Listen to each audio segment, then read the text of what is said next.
Hello everyone, welcome back to our class, and for this time we're going to discuss about person-centered theory by Carl Rogers. So the theory of client-centered or person-centered theory is more likely of a therapy rather than a theory, unlike Freud na talagang theory talaga siya. But this is also part of the humanistic theories of personality, like Maslow, no? So positive yung tingin nila sa mga tao, unlike Freud, na pessimistic talaga.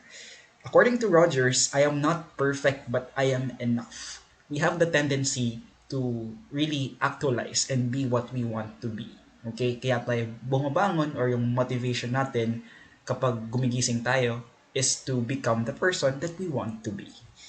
Okay, so let's have the basic concepts and tenets of this theory. Um, Rogers view people as basically good, and the actualizing tendency is the basic force of life. We are always trying to be better ourselves in some way. May formative tendency din tayo, di ba, na concept na sinasabi ni Rogers wherein a single-celled organism will develop into a more complex set of organism. So yun yung formative tendency. And also the actualizing tendency is what we do or what makes us or what motivates us in our life, wherein we are trying to better ourselves, no, in some way as we grow old, as we live, as we uh, wake up in every day. So meron tayong true self at meron din tayong ideal self. So yung true self, ito yung totoong ikaw. Who are you really? Ang ideal self naman is who we want to become. No? Gusto nyo maging ganitong person, gusto nyo makadevelop ng mga skills ng ganito, ganyan. So, importante na ma-distinguish natin yung true self tsaka yung ideal self. Kasi pag hindi natin ma-distinguish itong dalawang to, probably makaka-develop ng psychopathology. Okay? So, self-concept, this is the subjective view towards yourself. Yung tingin mo sa sarili mo. This is your evaluation of your own characteristics, which includes your all aspects of one's being and experiences that are perceived in your awareness. No? Ito yung tingin mo kung sino ka talaga. And it's important because it would affect also of your development as a person. Self-actualization naman, mentioned to ni Maslow, but part also with the theory of Carl Rogers, process of becoming your ideal self. So, every day, di ba, meron tayong formative tendency and actualizing tendencies. So, hence, self-actualization is a process. Hindi naman to na-achieve lang in just one phase, no? It actually is our goal in life to self-actualize, no? It refers to the organismic experience of the individual that refers to the whole person, no? It consists of the conscious, unconscious, biological, and all aspects of the person.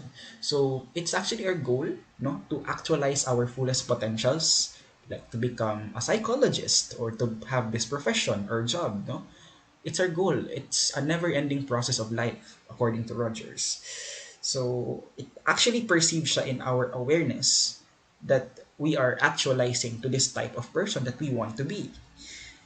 Ayan, na-mention ko kanina yung formative tendencies and actualizing tendencies. When we say formative tendency, this is the tendency of all matter to evolve from simpler to complex person through the use of potentials. So from learning a skill, you are developing yourself to learning more skills.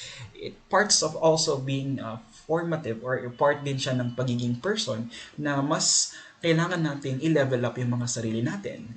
Actualizing tendency naman, this is the tendency within all humans to move towards completion or fulfillment of potentials. So we have that tendency as well to grow, no? To fulfill all of the potentials that we have, to develop, to mature. And genuineness is important as well, as stated by Rogers. So like an acorn that will become an oak tree, no? At the right time, it will become that object or that thing, no? So kinumpare niya siya sa acorn which can become an oak tree. Okay? So hence ma-identify natin or we can relate it to not stop to grow and face the challenges, no? So human motivation is from the core of personality. Okay? Wherein unconditional positive regard is a feeling of total love, no, from everything. So, mahal kita, maging sino ka man. Yung mga ganong levels, no? A feeling of total love and acceptance of who the person is.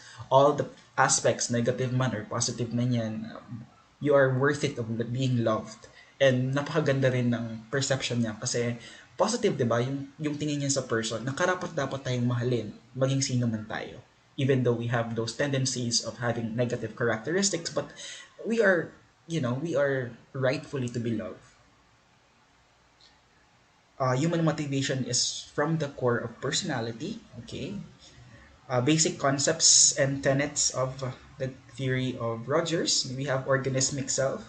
This may be beyond a person's awareness or not owned by the person or the real self. Sometimes the concept of awareness of the person hindi totoo or hindi ganun ka-accurate or clear-cut picture. Perhaps yung organismic self talaga, ito talaga yung nagde-define talaga sa person wholly. So may aspect na pala na ganun.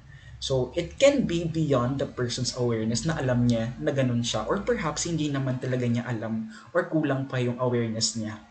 Ideal self naman, ito yung view ng person towards one who wants to become or kung ano yung person na gusto niya maging. Gusto mo maging ganitong klaseng person, you want to become like this, no? Ideal self, sometimes influenced into with other people or culture. Awareness naman, this is the symbolic representation on some portion of our experience. Perhaps hindi natin matututally grasp yung sa mga sarili natin, no? Also, hindi din tayo ganun ka-conscious because we're not perfect. That's why hindi natin makukuha talaga kung ano talaga yung talagang tayo, no? It's the way that we represent ourselves, our view, no? Our consciousness, our conscious belief system of ourselves or some portion of our experience. That is awareness. Positive regard naman, it's a concept that develops a need to be loved, liked, accepted by another person. Also, it's a prerequisite of positive self-regard. So, when there is a need, no, when it arises a need that we want to belong or we want to be accepted by another person, no, that is positive regard. We wanted to be to be liked, no? We wanted to be accepted, and I believe that is one way of validating our humanity or our humanness. And also, it's a prerequisite, no, of positive self-regard. Yeah. So, importante din yun na mahal mo rin yung self mo, yung sarili mo. Next, we have unconditional positive regard. This is the core concept that I want you to always remember. It is the feeling of total love and acceptance. No matter who you are, no matter what you are capable and you are rightfully to be loved by others.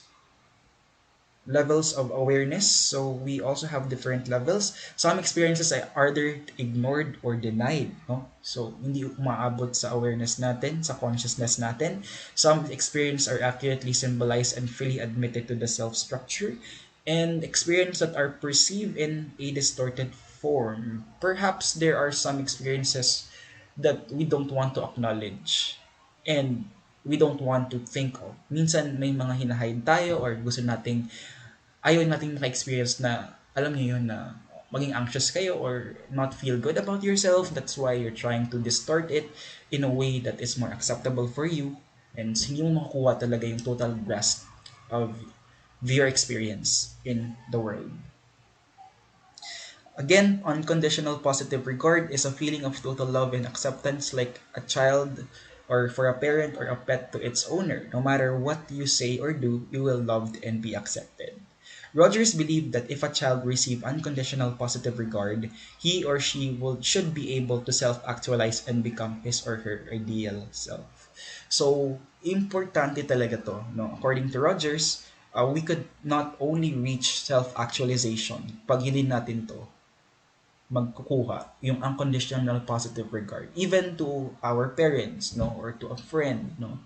Importante talaga na ma-experience natin to.